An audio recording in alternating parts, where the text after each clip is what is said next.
Bonjour Adrien Gindre. Bonjour, Votre invité ce matin est le président du Rassemblement national, Jordan Bardella. Bonjour Jordan Bardella. Bonjour Monsieur Gindre, merci Avant pour d'en votre venir invitation. Merci d'être là surtout. Avant d'en venir à la situation en France, on va évoquer bien sûr la chute de Bachar el-Assad en Syrie, on l'évoquait dans le journal. Vous-même, vous appelez l'Union européenne, je cite, à anticiper le risque d'un déferlement migratoire où pourraient se glisser des terroristes islamistes. Est-ce que vous avez des informations en ce sens ou c'est pour agiter les peurs ? Non, j'ai un petit peu de mémoire et je regarde l'actualité régionale depuis près de 20 ans au Proche et au Moyen-Orient et je vois qu'à chaque fois qu'il y a eu des régimes déstabilisés, des régimes qui sont tombés, des dictatures qui ont été renversées, comme c'est le cas depuis quelques heures en Syrie, l'ensemble de ces phénomènes ont provoqué des flux migratoires très importants en provenance de ces régions et envers l'Union européenne. Donc moi j'appelle l'ensemble des dirigeants occidentaux à ne pas être amnésiques, à avoir de la mémoire. Et je crois que la prise de pouvoir des fondamentalistes islamistes en Syrie, dont des milices héritières à la fois de Daesh et d'Al-Qaïda, pourrait provoquer demain et après-demain des flux migratoires très importants. Et j'appelle d'ores et déjà l'Union européenne à protéger ses frontières et à se prémunir de ce qui n'en est, on le sait, s'agissant du phénomène migratoire qu'au début du commencement. Ça veut dire, comme le disait Marine Le Pen il y a quelques années, que ça vaut toujours de dire le moindre mal, c'était Bachar el-Assad et ce qui nous attend là, c'est pire ? Non, je crois que la meilleure réaction a été, en tout cas dans ce bruit, dans cette actualité brûlante et tragique, je crois que la meilleure réaction a été celle d'Arnaud Klarsfeld, qui a dit une dictature violente et barbare, hostile à l'Occident est tombée, des terroristes sanguinaires hostiles à l'Occident s'installent désormais. Et donc il n'y a pas de choix à faire. Mais je dis juste attention, parce que je suis très étonné de voir les réactions de la classe politique française, les réactions de la diplomatie française quasiment se réjouir de voir des terroristes islamistes prendre le pouvoir dans un État qui est un État fragile, un État en guerre civile, un État déstabilisé, qui croule depuis plusieurs années sous la dictature de Bachar el-Assad. Sauf erreur de ma part, aucune réaction de Marine Le Pen jusque-là. Elle n'a rien à dire sur ce qui se passe en Syrie. Vous l'inviterez, elle s'exprimera, elle prendra c'est la rare, parole. Elle prend souvent la parole sur les réseaux sociaux, là, rien du tout. Mais elle s'exprimera. Et on n'est pas obligé de s'exprimer à la minute près, surtout dans un tel contexte. On a aussi droit dans la vie politique de prendre un peu de hauteur et de prendre un peu de recul. C'est parce qu'elle est mal à l'aise avec cette affaire. Pourquoi elle serait mal à l'aise ? Parce qu'elle a eu des déclarations par le passé, qu'Adrien peut nous rappeler. Le moindre mal, c'est Bachar el-Assad. Aujourd'hui, ça lui est renvoyé. Quelle année, monsieur Gindre, la citation ? Il y a près d'une dizaine d'années. D'accord. Qui était face à Bachar el-Assad à l'époque ? L'État islamique. Merci, c'est exactement le risque que vous dénoncez aujourd'hui. Vous avez fait le choix de dire le moindre mal. Vous ne dites pas on les renvoie dos à dos ou c'est. Soyons sérieux. Qui a envoyé des terroristes islamistes se faire exploser au Bataclan ? C'est l'État islamique. Et j'assume, et nous assumons, d'avoir pendant très longtemps demandé à la France de maintenir un lien par l'intermédiaire de ses services de renseignement avec les services de renseignement syriens. Permettez-moi de vous rappeler encore une fois que l'islamisme est un monstre, est un monstre qui dévore un certain nombre de pays au Proche et au Moyen-Orient, mais aussi en Afrique. Et c'est un monstre qui nous a déclaré une guerre il y a maintenant plus de 15 ans, et j'ai de la mémoire, et je me souviens que l'État islamique avait utilisé, dont sont issus d'ailleurs une partie des rebelles, avait utilisé les filières migratoires, notamment par l'intermédiaire de la Turquie et de la Grèce, pour envoyer des fanatiques se faire exploser. Jordan Bardella, plusieurs pays de l'Union européenne ont déjà annoncé suspendre l'examen des demandes d'asile de réfugiés syriens. La France envisage de faire de même.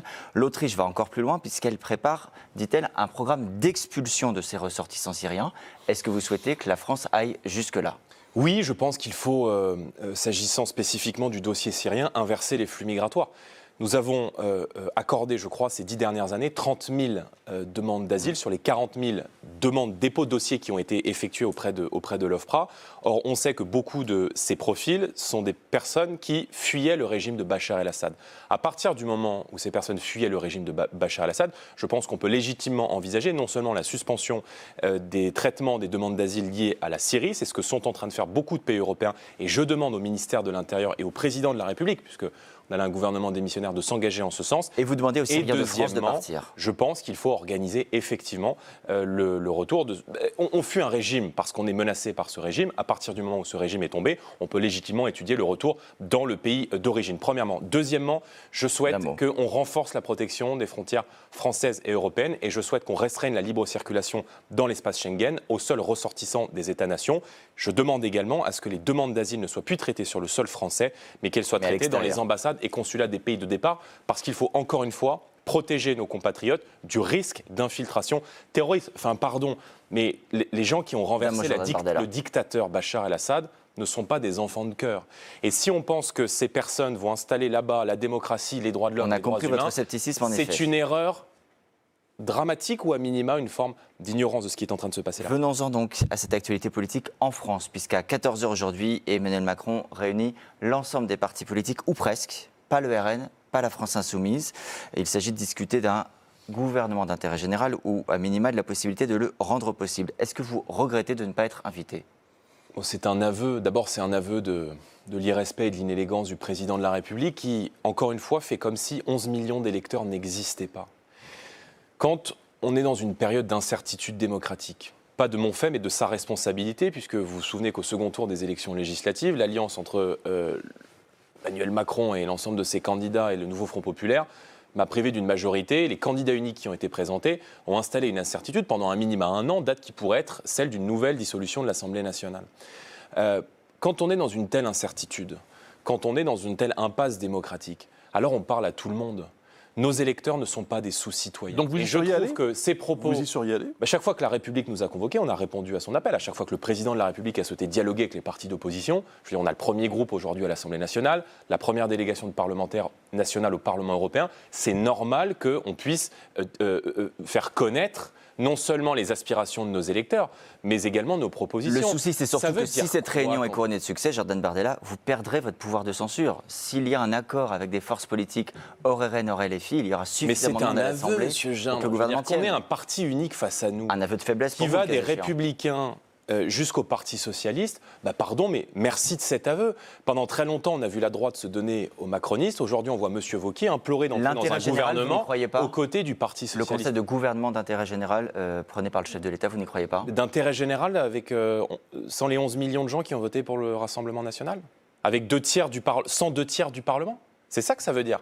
Donc, ce mépris, cette arrogance, cette inélégance à l'égard des électeurs du Rassemblement national, elle m'est insupportable et ça démontre encore une fois non seulement qu'il y a un parti unique qui s'est consisté sous une forme de système qui va de M. Wauquiez au Parti socialiste et peut-être même aux communistes et aux écologistes qui est prêt à diriger ensemble, et il y a de l'autre des gens comme le Rassemblement national qui ont pris leurs responsabilités il y a quelques jours en empêchant un budget qui est un budget déraisonnable, de récession, de taxation et de punition pour nos compatriotes et notamment pour nos compatriotes les plus précaires. Vous êtes toujours dans une logique de censure, c'est-à-dire si le Premier ministre ne vous convient pas, vous censurerez à nouveau, vous tenterez de censurer le gouvernement ? Mais ce n'est pas un jeu, la censure.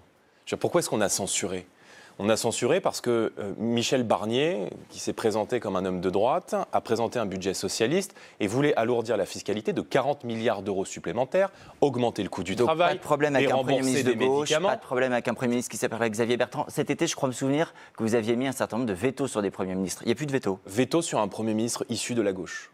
Ma ligne rouge, Xavier Bertrand, non. Donc, je pense qu'on peut le considérer comme un homme de centre-gauche plutôt qu'un homme de droite. C'est une gauche large. Mais en tout cas, Xavier Bertrand, dans l'attitude qui a été la sienne. Je veux dire, quand on dit je vais casser briser les mâchoires... Aujourd'hui, le veto, c'est sur qui ? Monsieur Gindre, qu'on soit très clair. Attendez, Monsieur Gindre, quand on dit je vais briser les mâchoires du Front National, est-ce que vous pensez que dans la période actuelle, on peut se permettre d'être chef du gouvernement ? La réponse est non. Donc il y aura un veto a priori à l'égard de tout profil issu à la tête du gouvernement du nouveau Front populaire.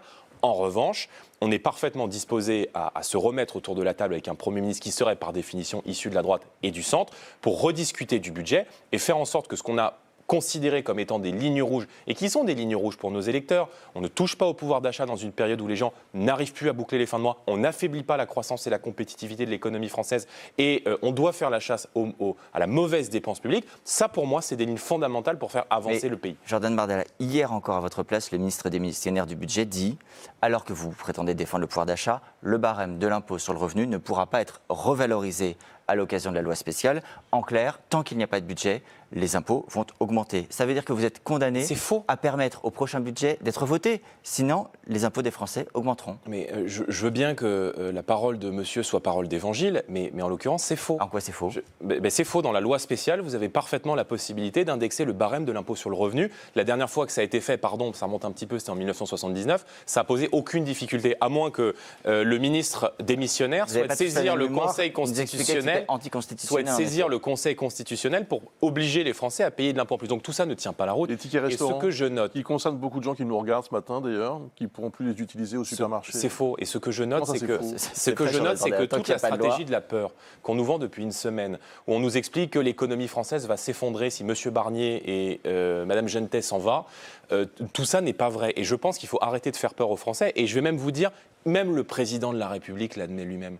Lorsque, au retour d'Arabie Saoudite, il dit, il y a 6 jours, qu'il faut arrêter de faire peur aux Français, que l'économie française est solide, et que c'est pas parce que Michel Barnier est renversé que l'économie française il y a des nuances, on est d'accord. C'est vrai, donc, je veux dire, ce n'est pas de ma responsabilité. En revanche, ce qui aurait été dangereux pour l'économie française, c'est d'alourdir de 20 milliards d'euros la fiscalité sur les entreprises, de taxer le Made in France, d'augmenter le coût du travail, de dérembourser des médicaments et d'augmenter les taxes sur l'électricité. Ça, on ne peut pas se présenter devant les Français et leur dire sciemment qu'on va prendre ce type de décision. Donc, il y a un chemin et je pense que le gouvernement doit prochainement nommé, doit accepter de mettre autour de la table l'ensemble des formations politiques et d'avancer dans un esprit constructif.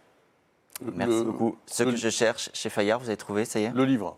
J'ai trouvé, mais il faut que les Français lisent ce livre maintenant. Et vous en avez vendu Et ils comprendront un petit peu ce qu'on pense, pourquoi on le pense et où on va au fond. Vous en avez vendu combien? On en a vendu 100 000 en 3 semaines et on doit être aux alentours de 120 ou 130 000 aujourd'hui. Merci Jordan Bardella. Merci à vous. Merci Merci pour votre Adrien Gindre.